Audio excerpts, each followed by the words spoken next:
Tiriamosios žurnalistikos centras Siena pristato istorijų ciklą Karo karuselės. Karo karuselės – tai istorijos netilpusios į sienos kuriamo dokumentinio filmo rėmus. Istorijos, negalinčios likti nepapasakotos. Labas, aš esu Miglė, aš esu žurnalistė ir darau žurnalistinius tyrimus. Iki 2022 metų laikiau save pacifiste.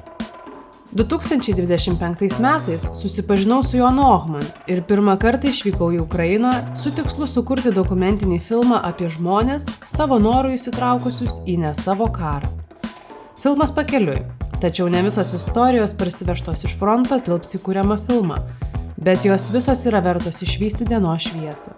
Todėl jūsų laukia bent 4 vaizdo pasakojimai iš ten, kur žmonės neturi prabangos būti pacifistais.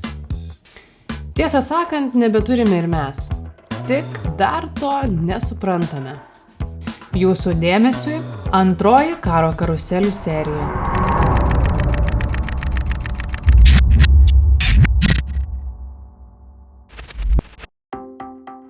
Pirmojoje serijoje vežėmės jūs į Ukrainos pafrontę, pas vaikinus gaminančius bombas ir FPV dronų pagalba siunčiančius jas kaip linkėjimus priešui. Tačiau tąkart mūsų kelionė tuo neužsibaigė. Iš pafrontės važiavome link Kijevo, kur pusiaukelėje susitikome su Blue Yellow Medical misijos dalyvėmis iš Lietuvos, atvykusiomis semtis karo medicinos patirties. Apie tai ir bus ši antroji Karo karuselių dalis. Apie tuos, kurie kaunasi kare, tačiau ne atima, o saugoja ir gelbėja gyvybės. Kartais net ir kitos pusės.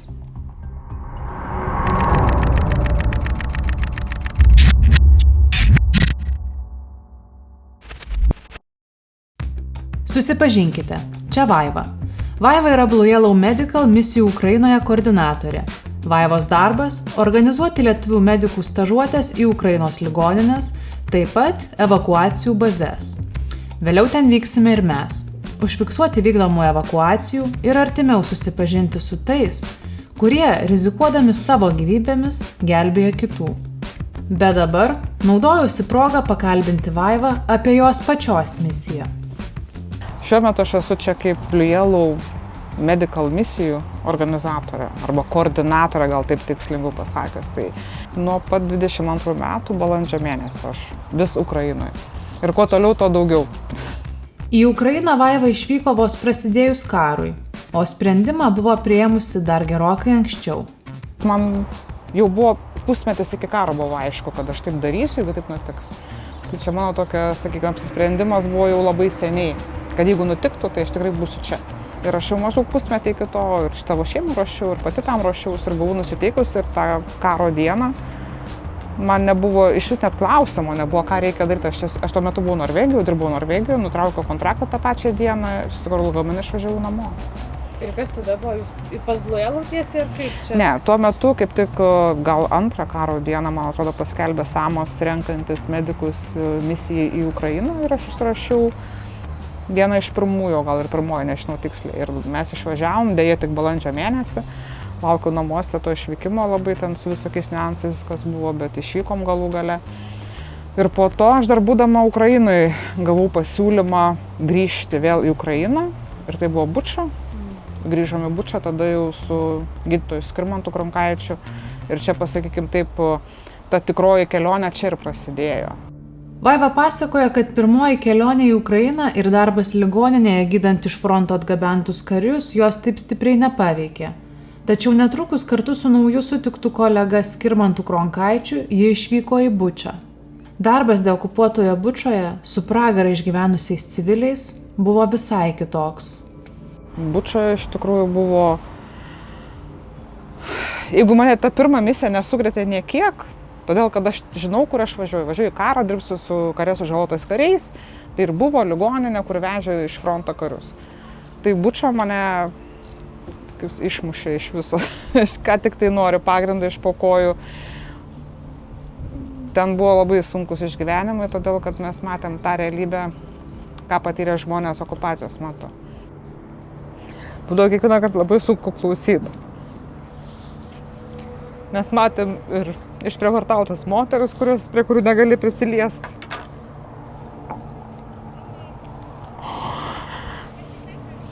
Arba pagyvenę žmonės, kurie 30 dienų gyveno Rusijai. Ir net išėjus okupantams, jie dar gyveno Rusijai, nes nežinojo, kad jie išėjo. Žmonės ligoti. Virš šių namų buvo, pavyzdžiui, kryžminė ugnis. To Ruso, taigi ten niekas nebuvo pasiruošę. O ten pat reikėjo ir gamtinius reikalus atlikti, ir valgyti, ir miegoti kažkaip. Tai mes esam buvę tuose rūsiuose, pasižiūrėti, kaip jie ten gyveno. Arba ateina močiutė, atsiveda 5 metų anūkę. Beproto graži mergaitė. Arba nota tokia. Ir ta močiutė pasakojo, kaip jinai visą tą okupaciją beproto bijojo, kad tos mergaitės neišprievartautų, nes aplinkui darėsi tokie dalykai. Ir jinai buvo labai laiminga, kad tas vaikas liko nepaliestas. Bet jinai be galo graži, aš tą mergaitę iki šiol atsimenu. Emociškai buvo sudėtinga. Tai po tos pirmos Bučos misijos tikrai mes grįžom labai sukrėsti. Ir labai greitai išvykom vėl.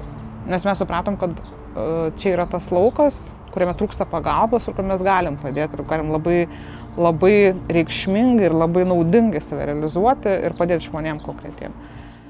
Pirmas keliones Vaiva su kolega Skirmantu organizavo ir finansavo savarankiškai, niekieno nepadedami, iš savo kišenės. Ne tik vyko gydyti užmirštų ir likimo valiai paliktų žmonių į atokius Ukrainos pafrontės kaimus, bet ir rinko aukas, organizavo paramą. Tokias pastangas netruko pastebėti Blue Yellow ir Jonas Oman. Pirmosios tos misijos buvo absoliučiai iš mūsų pačių lėšų. Viskas absoliučiai. Ir tai, kai pasakau, kaip aš, tai aš jau buvau dirbantis žmogus, vis tiek jau, sakysiu, praktikas, Skirmantas buvo rezidentas.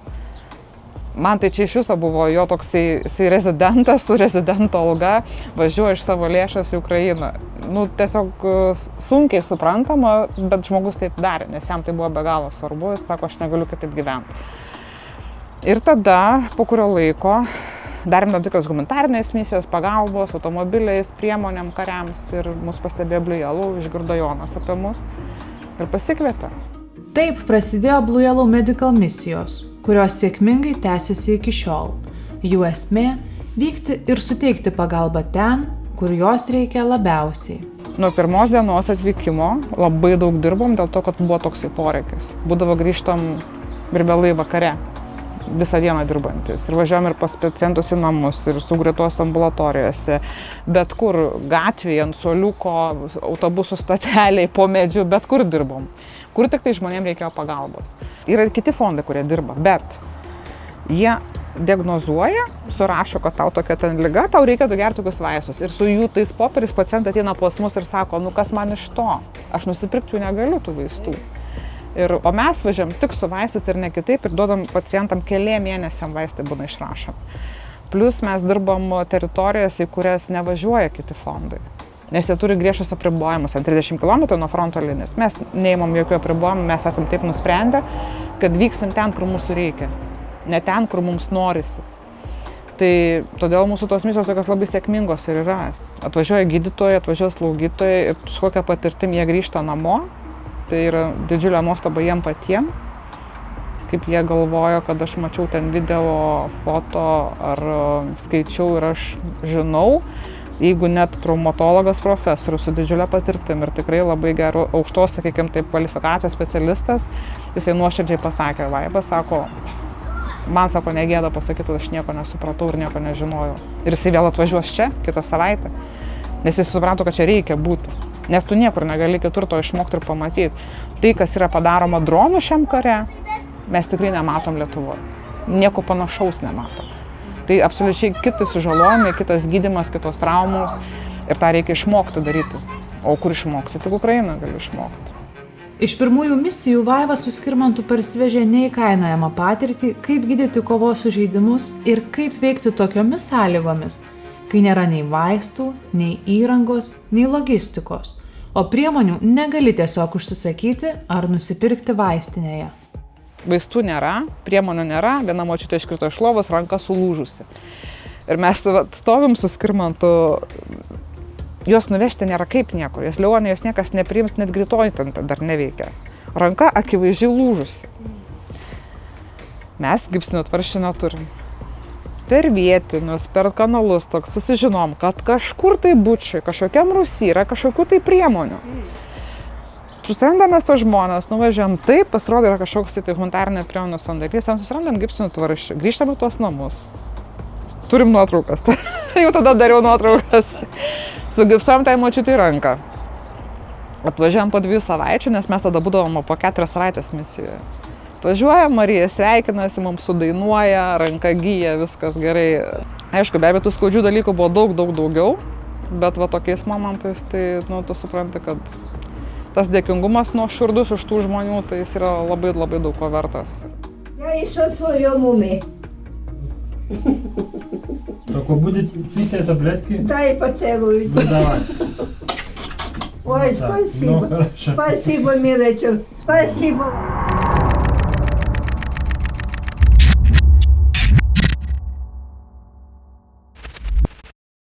Su Vaiva susitinkame vos po mėnesio, kada grįžtame su tikslu susipažinti su medicinos karo frontu iš arti. Mūsų tikslas – jungtis prie Vaivos ir medikų misijos, aplankyti porą ligoninių, kuriuose savanoriaus iš Lietuvos atvykę medikai ir medicininių evakuacijų bazę netoli fronto linijos, ten pagyventi ir užfiksuoti vykdomas evakuacijas. Pirmoji mūsų stotelė Dnipro mieste įsikūrusi didžiausia apskrityje Mečnikovo ligoninė. Ligoninė nuo fronto yra nutolusi vos per 100 km, todėl į ją gabenama daugiausia sužeistų karių ir civilių iš viso plataus fronto ruožo. Apie tai mums papasakoti sutinka ligoninės medicinos директорюс Олександр Толобаєв. До 2014 року ми були звичайна регіональна потужна лікарня, яка надавала допомогу цивільним громадянам Дніпропетровської області, інших суміжних областей. Перший поранений до нас надійшов 9 травня 2014 року. Це було шоком для всіх. Ніхто не міг уявити, що це можуть бути пацієнти зі справжніми бойовими пораненнями. Перше, коли сталося повномасштабне вторгнення 2022 року, наша лікарня вже була готова до того, що таке може статись. Ми мали досвід надання допомоги пораненим 2014-2015 року. Зараз велике засилля дронів, велика проблема з тим, що пацієнта не можуть вчасно евакуювати з поля бою через те, що дрон висить над пораненим і чекає, хто прийде його евакуювати. І бувають ситуації, коли пацієнт знаходиться не годину в зоні евакуації, а знаходиться декілька годин, або декілька днів, або навіть декілька тижнів. Це найбільша проблема – неможливість своєчасної евакуації. Але і є інша категорія населення. Від 2022 року ворог систематично, підло атакує цивільну інфраструктуру. Кожного дня і кожної ночі ми чуємо сирени, ми чуємо інформацію про те, що летять дрони або летять ракети. І вірогідність того, що буде вибух десь поблизу з лікарнею, вибух десь в Дніпрі або в приближеній зоні, достатньо велика. Це та категорія пацієнтів, які надходять до нас також достатньо часто. 24 жовтня 2024 року наша лікарня зазнала страшної ракетної атаки. Ракета впала в 30 метрах від цього головного корпусу. Понад 500 вікон були просто вибиті. Вікна, двері, обладнання. Panaši ataka pasikartojo ir 2026 metų gegužę. Tačiau rusų raketos neatbaido nei ukrainiečių, nei Blue Yellow Medical misijų dalyvių iš Lietuvos, kurie nenutrūkstama grandinė vyksta padėti kolegoms Ukrainoje. Blue Yellow дуже потужна організація. Вони, я не знаю, коли у нас є дні, коли у нас нема литовських лікарів в нашій лікарні. Вони у нас майже кожного дня. Приїхали зранку, познайомились з нашими лікарями і пішли в операційну. І чергують з нашими анестезіологами, і оперують з нашими травматологами і хірургами.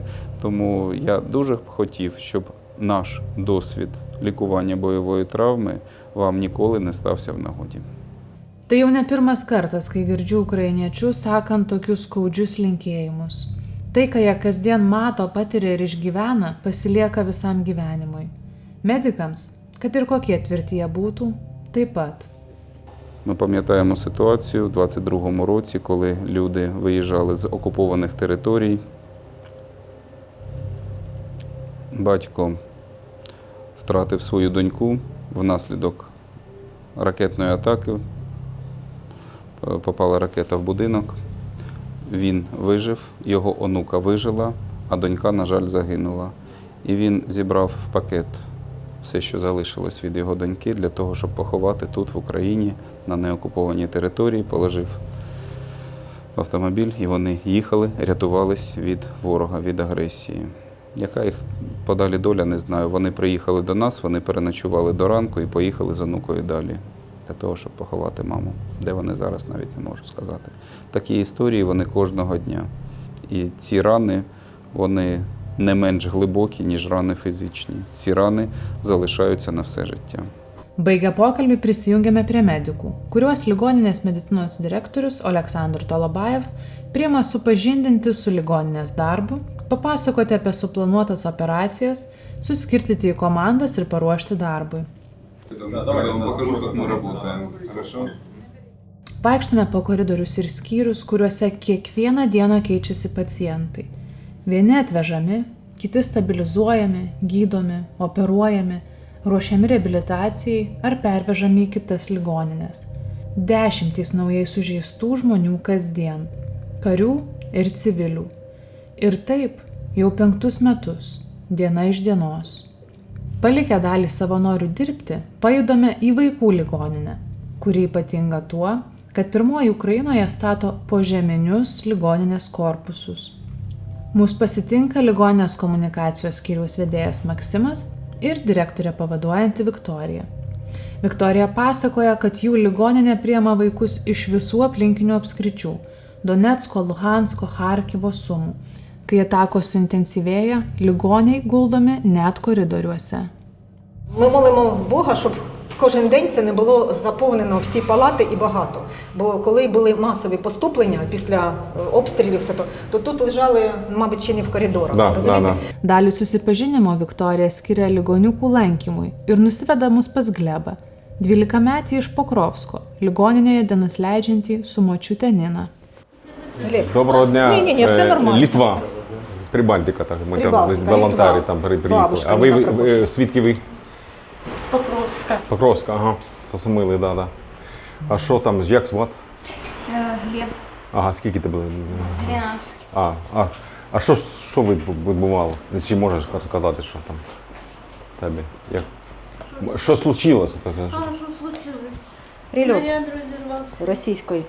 Вона згинула. Да, Сосумай, да. Окей. Iš pavienių frazių suprantu, kad Glebą sužalojo rusų dronas per ataką. 12-mečių jau amputuota dalis dešinės kojos, o kairėje medikai visomis išgalėmis stengiasi išsaugoti. Jam suplanuota kelionė į Austriją, tikintis atlikti rekonstrukcinę operaciją. Vaikinas guvus ir nusiteikęs kovingai. Ну, как себя чувствуешь сейчас? Ну, условно так. Жарко. Жарко? А, ну правильно, да, так. Ситуація в тому. Ого. Все, не А, и там тоже, да. Да. Po kelių mėnesių iš Vaivo sužinau, kad Austrijos medikams nepavyko. Glebas buvo nuskraidintas į Suomiją. Ten jam atlikta ir antros pėdos amputacija. Suomijoje Glebui buvo pritaikyti protezai. Šiuo metu su močiute ten ir gyveno. Dabar kaip niekad suprantu Ninos ašaras. Komandą paleidžiame, o mudu su operatoriumi dar paprašome Maksimo aprodyti ankstukų skyrių.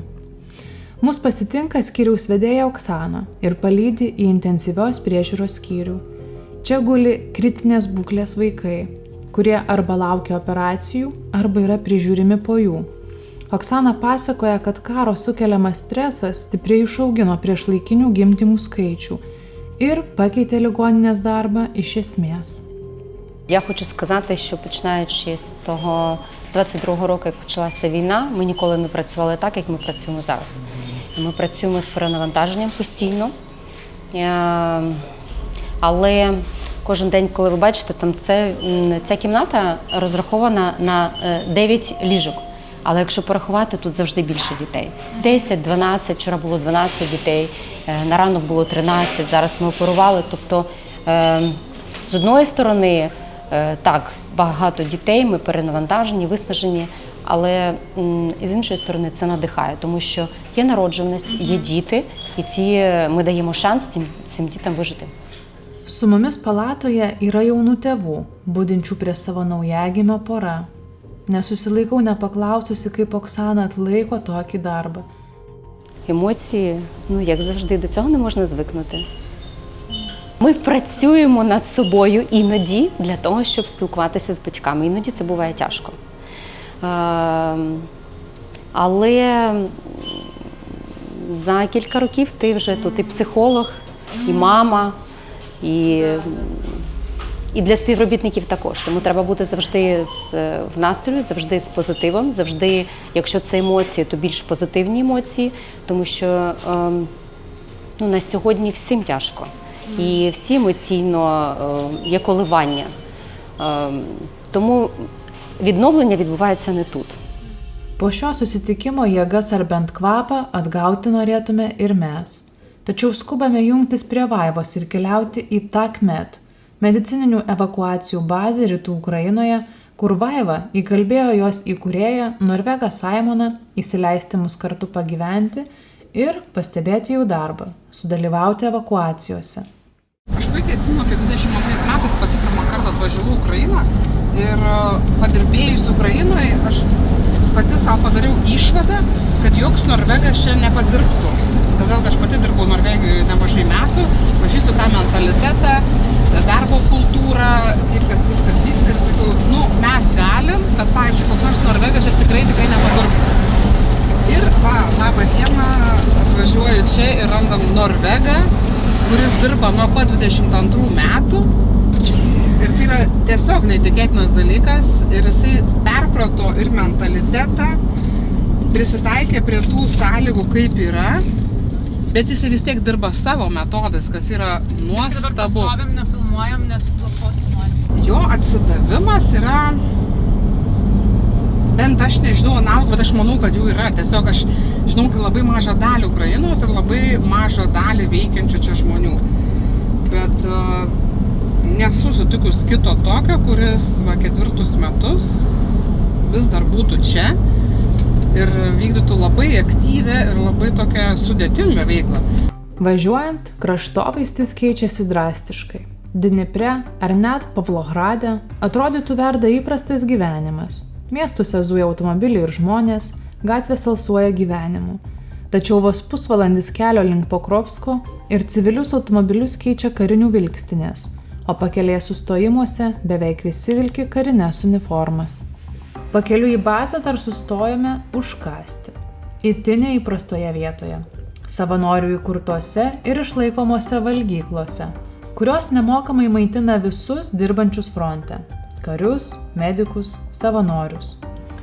Su kamera viduje nejauku, nes pietauja kariai, kurių veidų fiksuoti negalima, tad stengiamės nedrumsti pietaujančių ramybės, bet įspūdingas ševronais ir vardiniais numeriais nuklotas sienas įamžiname.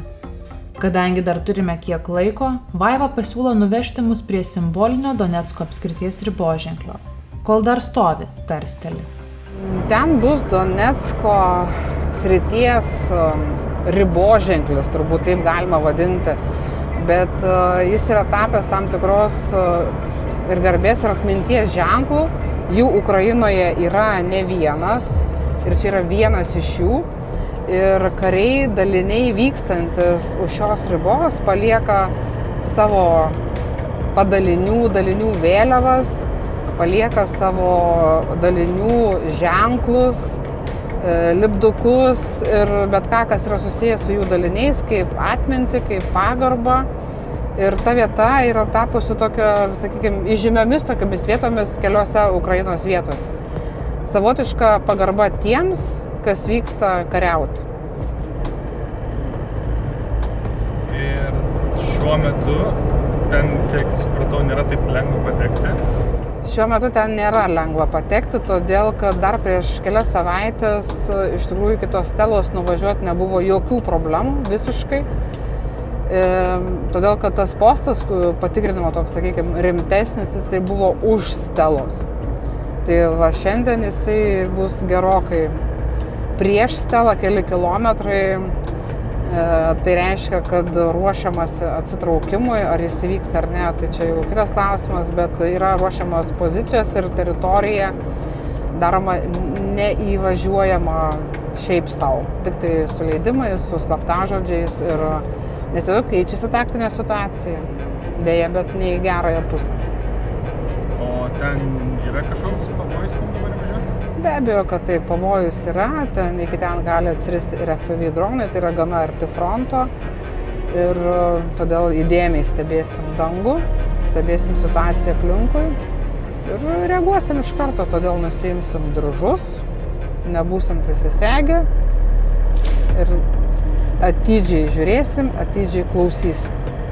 Tai yra gana svarbu, todėl kad FPV dronai ten pasiekia šitą teritoriją. Ir čia yra labai svarbi vieta Ukrainai ir fronto dalis, kurios Ukraina nenori atiduoti. Taip? Ukraina nenori atiduoti ne vieno savo žemės lopinėlio ir nenori ir šito be abejo. Ir čia labai tikiuosi, kad jos nereiks atiduoti. Labai tikiuosi. O kaip čia dabar bus toliau, tai pažiūrėsim. Tai kiekviena pėda yra svarbi ir kiekviena pėda jau yra suleista jų pačių krauju.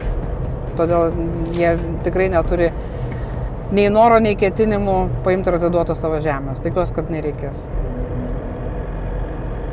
Atvykę turime vos porą minučių. Tuo metu aktyvus frontas buvo vos už 25 km į rytus. Dabar, beveik po metų, šis riboženklis tebestovi. Aktyvių kovos veiksmų zona priartėjo per maždaug 10 km, bet ženklo nepasiekė. Ukraina laikosi.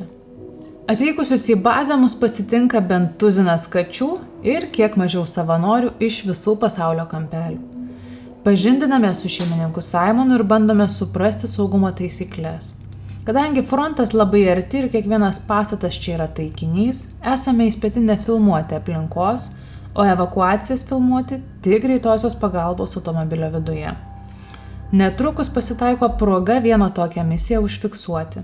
Operatorius vyksta su Simono komanda į 15 km nuo aktyvių kovos veiksmų įrengtą stabilizacijos punktą, paimti sužeisto kario ir evakuoti jį į ligoninę Dnipre už 100 km. Simono ir vairuotojo misija sklandžiai pergabenti sužeistą karį ir užtikrinti, kad ligoninę jis pasiektų stabilios būklės. Todėl prie paciento Simonas praleidžia didelę dalį laiko. Stebi būklę, leidžia reikiamus vaistus, tikrina aparatų rodmenis ir žymisi viską žurnale. He was hit by like a massive blast trauma, so most likely drone, but I don't know. And he's been stuck in position for 3 days and now got out. So he has head trauma, shrapnel injuries on the body. He has a fracture on the right arm, so they put in an external fixation to stabilize the fracture. And he has trauma on both legs. And again, when you have this long casualty, like so prolonged field care and long evac time, you know, like infections, and it's getting more difficult to maybe deal with the fractures and stuff. So it's difficult. So poor guy, poor young man. Karių evakuacija vykdoma keliais etapais. Traumą gavusį karį laimės atveju išgelbėja ir pirminę pagalbą suteikia būrio draugai ir medikas, dirbantis keli šimtai metrų nuo aktyvių kovos veiksmų įrengtoje slėptuvėje. Tuomet bandoma evakuoti sužeistąjį į 15 km nutolusį stabilizacijos punktą, iš kurio jį ir perima Simono komanda.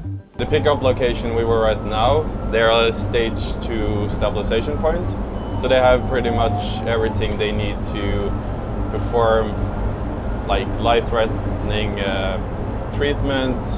life-saving treatment, damage control surgery, other procedures. They have like blood products. They have what they need to be able to stabilize and do first-line treatment. And once that's done, they need to go out to a higher level of care because there is still things they can't do. For example, major head trauma, they don't do neurosurgery. Spinal injuries, they just can stabilize and send out. but they fix like fracture, pneumothorax, they put in chest tubes, they give blood products, so it's very advanced, and they are a very, very good stabilization point with very good people, and they give very good medical care to very high standards, so that's really good. TACMED greitosios pagalbos automobiliai žmonių aukų dėka yra aprūpinti visa reikiama gyvybės palaikymo įranga, leidžiančia evakuoti itin sunkios būklės pacientus. Our ambulances is very high standard, like the equipment-wise. We have pretty much everything we need to be able to give advanced life support and to take critical patients. So we are very well equipped, but of course it's being used every day. It's been used in rough conditions. Things break. We often need to replace things, and it's not like here you can just send it to a technician if there is a malfunction, something is wrong. It's also often very expensive to repair. So, and everything is based on funding and donation, so it's very difficult to just like maintain everything. But yeah, we have most of the equipment like that we need for example, this ambulance. It's a very high level compared to a lot of the other ambulances in this area. That's also why a lot of my teams are being used for example, critical care transport, because we are equipped for it and we have staff for it. But it is difficult when everything is based on donation and support. And we also see that our service in Ukraine is very important. Teams like us, voluntary medical teams working with the military, we stand for around 80% of the medical evacuations. So it's a very high percentage. The military aren't able to perform all their medical evacuations themselves, which is very understandable because of the scale of this war, and it's so massive, and the front line is enormous, and there is a lot of casualties, so they need a lot of resources, and then it's good that team like TACMED Ukraine can move in and support them with the evac to release the pressure on the army, so they also can focus on other things and don't get overworked and exhausted, and that there still is team and people who can go in and help evacuate the patients. Because also if they don't have enough resources, that means the patient has to wait longer to get evacuated out and even longer field time. But now they can get quicker out to a higher level of care because there is teams on the ground providing service. Jei TACMED nebegalėtų vykdyti veiklos, pagalbos nesulauktų nesuskaičiuojamas kiekis sužeistų karių ir civilių. You're on call 24/7, and if you can work all day and go to bed, and you put your head on the pillow, and 5 minutes later the phone is calling and you go out again. Does that affect you mentally? Of course you're tired, you're exhausted, but at the same time you kind of go on this adrenaline mode and you are in work mode, and you kind of forget that you're tired and you try to rest when you can. It's very meaningful and you feel like you're actually helping people, and it's important, and you also see the impact of your work. So I think for the people being here, they wouldn't be any other place. And we also become like a family working for the same goal, to get these patients out and to help in any way we can.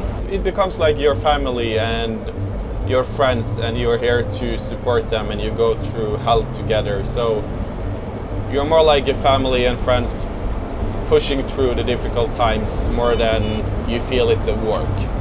Atvykus į vietą, Simonas su vairuotojo Tomo pagalba gabena sužeistąjį į Mečnikovo ligoninės priimamai, kur perduota medikams tolesniam gydymui.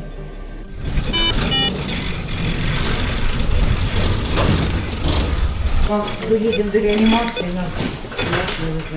Здравствуйте.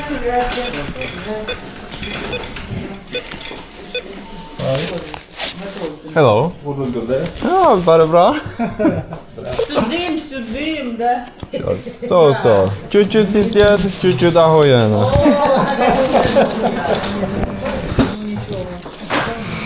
Давай, раз, два, три. He's been on propofol, 1%, ketamine, atracurium last 5 minutes ago, 50 milligram, hemodynamic stable, trauma holova, perilom, и wasp, trauma 3 days ago. Turniket? Ne. Saugiai pristačiusi pacientą tolesniam gydymui, komanda vyksta namo. Tokia pati misija pasikartos ir naktį. Per parą vienai komandai gali tekti išvykti net keletą kartų, o vienu metu budi bent kelios komandos, kurios, esant poreikiui, vyksta net į kelias misijas vienu metu. Tad net nesant oficialios statistikos apie sužeistųjų skaičius Ukrainos pusėje, galima neblogai įsivaizduoti, kokie kiekiai likimų sudaužoma kasdien, jau daugiau nei 4 metus.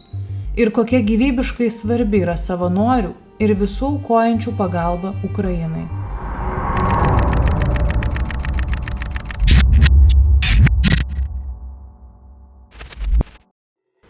Šį kartą karo karuselėse tiek. Tačiau visai netrukus jūsų lauks jau 3 serija, kurioje iš dar arčiau pamatysite TACMED komandos darbą ir gyvenimą bazėje. Susipažinsite su savanoriais iš atokiausių pasaulio kraštų ir jų istorijomis. Yeah, from the USA, I'm from New York. And I wasn't a fan of how the US didn't back up and help a little bit, and still wasn't a fan of it. So that's why I decided to come here and, clear my conscience. Išgirsite paties Simono pasakojimą apie jo kelionę į Ukrainą ir misiją, kuri tęsis ilgiau nei karas. I was injured in Bakhmut. The person who was standing right next to me lost his life, and the explosion made his head to amputate. So that I'm alive is just pure luck. We will continue as long as there is a conflict and we're needed, and also of course as long as we have funding. Taip pat pasimatysite su kariais, kurie savo norų pasirinko ne savo karą ir neketina trauktis. Ukraine's my hometown. The only place it's ever really felt like home for me is Ukraine. It comes to a point where it's not about, it was never about politics, it's never about anything like that. It's about the people that don't deserve to be going through all of this. Tad laukite tęsinio. Ir slava Ukrainai. TACMED medicininių evakuacijų komanda veikia tik iš aukų ir paramos. Jeigu norite prisidėti prie gyvybių išsaugojimo Ukrainoje, aukoti TACMED galite interneto paieškoje suvedę tacmedukraine.org. Tai fondas, dirbantis tyliai, bet nepaliaujamai. Prisidėk prie gyvybių išsaugojimo.